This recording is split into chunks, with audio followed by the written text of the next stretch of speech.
पुराने वक्तों की बात है। एक सरसब्ज गांव में एक खुशहाल शख्स रहा करता था जिसका नाम रहीम था। रहीम का एक बड़ा सा बाड़ा था जहां गाय, बकरियां और भैंसें खुशी खुशी चरती थीं। वो उनका दूध, घी और मक्खन बेचता और उसकी दौलत की शहरत दौर दौर तक फैली हुई थी। उसका घर हर किस्म की नामतों से भरा था और उसकी बीवी सफिया और बच्चों के चेहरों पर हमेशा मुस्कुराहट रहती थी। लेकिन एक दिन किस्मत ने पलटा खाया। रहीम के जानवरों में एक अजीब सी बीमारी फैल गई। एक एक करके उसके तमाम जानवर मरने लगे। डॉक्टरों और हकीमों की दवाएं बेअसर साबित हुईं। रहीम की रातें जागते और दिन फिक्र में गुजरने लगे। बाड़ा खाली हो गया और उसकी आमदनी का जरिया खत्म हो गया। घर का जमा पूंजी खर्च होने लगी, कीमती सामान बिकने लगा और हालात इस नहज पर पहुंचे कि कभी कभार फाकों की नौबत आ जाती। रहीम की बीवी सफिया ने एक शाम उसे दिलासा देते हुए कहा, तुम परेशान ना हो, अल्लाह पर भरोसा रखो। तुम्हारा बचपन का दोस्त हाजी सलीम, जो पड़ोसी गांव का सरदार है, तुम्हारी मदद जरूर करेगा। उसके पास जाकर अपनी परेशानी बताओ। रहीम को यह बात दिल को लगी। अगले दिन वो सुबह सवेरे उठा, अपना साफ सिथरा जोड़ा पहना और हाजी सलीम से मिलने रवाना हो गया। रास्ते में वो सोचता रहा कि कभी वो और सलीम एक साथ खेतों में खेला करते थे और आज वो अपनी परेशानी लेकर उसके दर पर जा रहा है। जब रहीम हाजी सलीम के घर पहुंचा तो सलीम ने उसे देखते ही गर्मजोशी से गले लगाया। रहीम, आज कितनी बरसों बाद आए हो, उसने खुशखबरी सुनाते हुए कहा। हाजी सलीम ने अपने मुलाजिमों को हुक्म दिया कि मेहमान के लिए लजीज खानों का बंदोबस्त किया जाए। खाने के बाद जब रहीम ने अपनी सारी दास्तान सुनाई तो सलीम ने गहरी सोच में डूब कर कहा, फिक्र न करो मेरे भाई, मैं तुम्हारी मदद जरूर करूंगा। उसने अपने मुलाजिम को आवाज दी और कहा, जाओ हमारे बाड़े से एक सेहतमंद बिक्री ले आओ। रहीम को हाजी सलीम ने एक छोटी सी बिक्री दी और कहा, ये ले जाओ और अगर कभी फिर जरूरत पड़े तो मेरे पास चले आना। इसके साथ उसने रहीम के बच्चों के लिए कुछ कपड़े और मिठाइयां भी तोहफे में दे। रहीम हैरान था। वो सोच रहा था कि हाजी सलीम तो इलाके का सरदार है, उसके पास वसाइल की कमी नहीं, लेकिन उसने सिर्फ एक बकरी दी।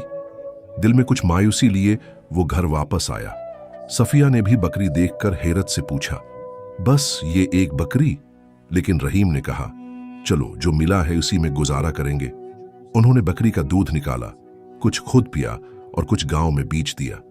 उससे उनका कुछ खर्च चलने लगा। लेकिन एक माह बाद वो बकरी बीमार हो गई और मर गई। रहीम और सफिया फिर से परेशान हो गए। सफिया ने कहा, तुम्हारे दोस्त ने कहा था कि जरूरत पड़े तो वापस जाना, जाओ शायद वो फिर मदद करे। रहीम फिर हाजी सलीम के पास गया। सलीम ने इस बार भी उसकी खूब खातिर की, खाना खिलाया और फिर एक और बिक्री दी। जब जरूरत पड़े मेरे पास आ जाना, सलीम ने मुस्कुराते हुए कहा। रहीम खामोशी से बिक्री लेकर घर आ गया।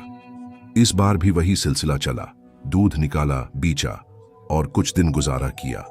लेकिन बदकिस्मती से ये बिक्री भी चंद माह बाद मर गई। रहीम फिर सलीम के पास गया। सलीम ने उसे तसल्ली दी और एक और बकरी दी। इस बार रहीम ने बकरी की देखभाल में ज्यादा एहतियात की। उसका दूध इतना ज्यादा था कि वो उसे बेचकर अच्छी खासी रकम कमाने लगा। रहीम एक समझदार आदमी था। उसने बचत शुरू की और कुछ उर्से बाद इस रकम से एक और बकरी खरीद ली। अल्लाह ने उसके रिस्क में बरकत दी।